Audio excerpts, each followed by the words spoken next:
Salut les gens, j'espère que vous allez bien. Aujourd'hui on se retrouve pour un update lecture. Je suis désolée, il aurait dû arriver il y a 2 semaines, mais j'ai eu un problème durant le tournage. Je n'ai pas allumé mon micro, mais il était branché, c'est-à-dire qu'il n'y avait aucun son pendant l'update lecture, donc j'ai dû prendre du temps pour le retourner. Pour commencer cette update lecture, je vais vous parler de Les Orphées de Eric Metzger aux éditions Gallimard dans la collection de l'Arpenteur. Donc, il s'agit de Louis qui a... Donc, je vais vous lire un peu derrière. Un jour, Louis, trentenaire à la vie monotone, achète un vieux téléphone dans une brocante. Une fois chez lui, alors qu'il s'amuse à le tester, Louis découvre que son nouvel appareil est en réalité une machine à téléphoner dans le passé. Mais il y a aussi Orphée. Orphée décide de partir à la recherche d'Eurydice. Malheureusement, il ne connaît rien d'elle, ne sait pas du tout à quoi elle ressemble. Elle est un fantasme impossible, une lumière au bout d'un couloir sans fin. Il s'agit du deuxième livre de Eric Metzger que j'ai lu. Le premier était Adolphe a disparu, qui est sorti l'an passé et que j'ai lu donc l'an passé. Il m'avait beaucoup plu, je savais donc que ce livre allait tout autant me plaire. Un petit détail qui m'a fait sourire tout le long de ma lecture, c'est comment les chapitres sont faits. C'est-à-dire qu'il y a certains chapitres qui sont écrits en chiffres et d'autres en chiffres romains, et en fait ça distingue les passages où c'est le personnage de Louis et ceux du personnage de Orphée. C'est un petit détail parmi tant d'autres, mais personnellement ça m'a fait sourire, je trouve ça assez original. Souvent on met juste le nom du personnage au-dessus et c'est tout. Là non, c'est en chiffres romains et j'ai pas tendance à lire beaucoup de romans où les chapitres sont écrits en chiffres romains. Je trouve ça d'ailleurs beaucoup plus beau. L'auteur, donc Eric Metzger, a une plume très douce, très douce, très douce. C'est vraiment un régal pour les yeux. Et ce que je veux dire, c'est que même s'il écrirait un livre sur du caca, je suis persuadée que je foncerais dedans, que le livre me kidnapperait, m'en voudrait, parce qu'il a une plume qui fait que qu'importe ce qu'il écrit, on va automatiquement se plonger dedans. Il a vraiment une très jolie plume et c'est assez rare de tomber sur des auteurs qui ont une aussi belle plume de nos jours. Du moins, c'est mon avis personnel.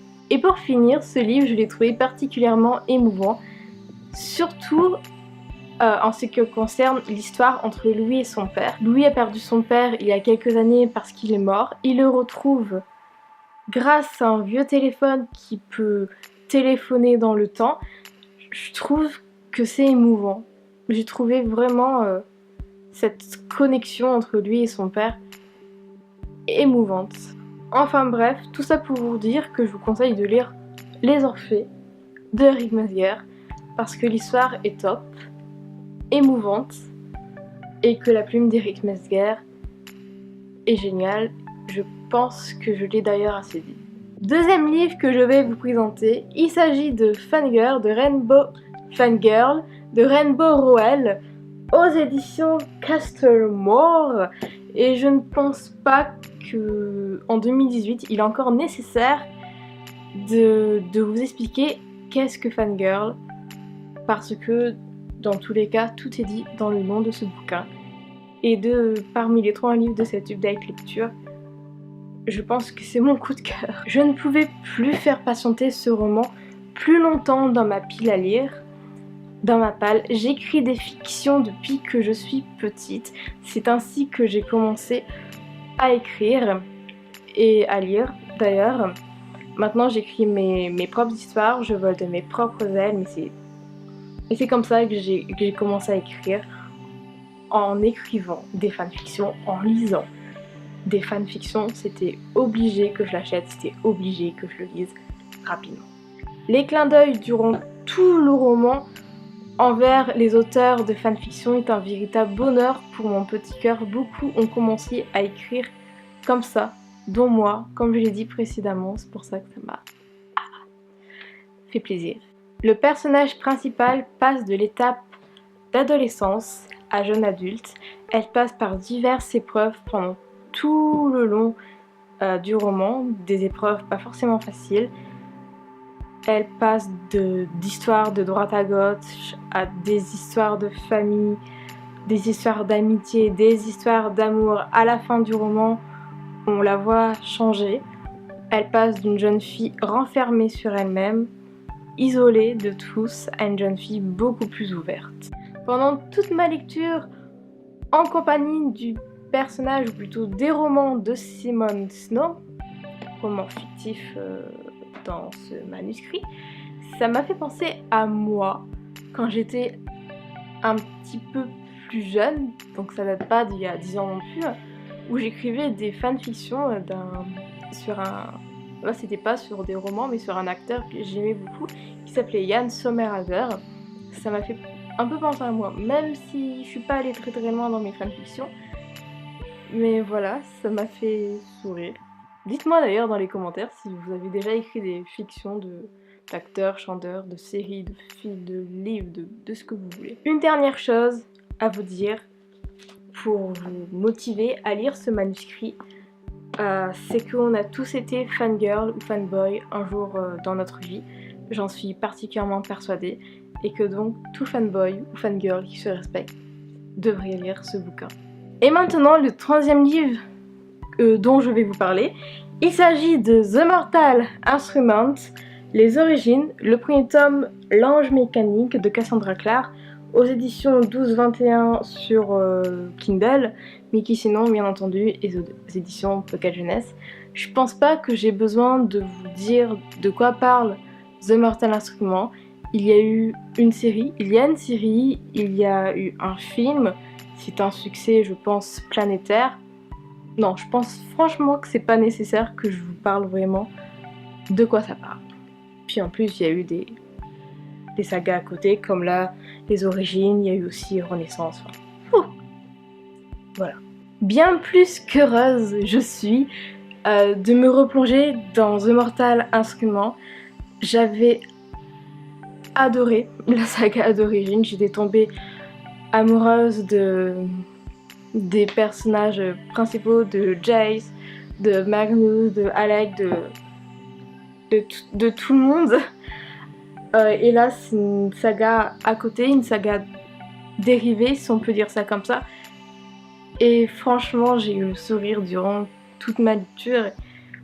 J'exagère un peu, mais franchement, j'étais très très contente de me replonger dans cet univers que j'ai particulièrement adoré, que j'avais particulièrement adoré et que j'adore encore. J'ai été ravie de faire la connaissance des nouveaux personnages qui vont faire vivre cette trilogie. J'ai bien entendu craqué pour le personnage principal qui m'a l'air d'être une jeune femme particulièrement forte, mais elle a l'air d'avoir un caractère vraiment très fort. En tout cas moi c'est la sensation que j'ai eue. Et pour ceux qui connaissent pas la petite anecdote, c'est que Tessa de After, l'auteur Anna Todd est totalement fan de The Mortal Instruments et donc le personnage s'appelle Tessa dans After à cause de la Tessa de The Mortal Instruments de Les Origines. C'est pas nouveau, je pense que je vous en avais déjà parlé dans d'autres de mes vidéos. Le young adult est un genre qui ne me tente plus parce que je pense tout simplement que j'en ai assez lu. Mais je voulais quand même entamer et terminer certaines sagas, dont The Mortal Instruments. Et franchement, je me suis pas ennuyée une seule seconde. Je n'ai pas décroché mes yeux des pages une seule seconde. Il y avait de l'action, donc ça m'a plu, évidemment. Je suis quelqu'un qui aime bien quand ça bouge. Quand c'est trop long ou lent ou mou, en général, je m'emmerde, ce qui n'a pas été le cas dans ce premier tome, en tout cas. Enfin bref, je préfère pas vous en dire beaucoup car c'est un premier tome et pour ceux qui n'ont pas lu ou pas fini la saga de base, la saga d'origine, je pourrais dire maladroitement des petits spoilers et j'ai pas envie. Tout ce que je peux vous dire, c'est que si vous avez aimé The Mortal Instruments, les livres, ou le film, ou la série, ce que vous voulez, je vous conseille vraiment de lire cette saga dérivée parce que elle est vraiment très très bien. Je peux pas dire simple que ça, elle est vraiment très très bien. J'espère que cette update lecture vous aura plu. En attendant, je vous souhaite une agréable lecture, on se dit à très bientôt. N'hésitez pas de me suivre sur les réseaux sociaux, tout est dans la barre d'infos, toutes les informations que vous souhaitez sont dans la barre d'infos. N'hésitez pas de liker la vidéo, de la partager sur les réseaux sociaux. J'ai pas tendance à dire ça dans toutes les vidéos parce que je l'oublie et parce que franchement j'ai la flemme de le dire à chaque fois, mais de temps en temps c'est bien de le rappeler. Donc voilà, je vous souhaite une agréable lecture et je vous dis à très bientôt. Ciao!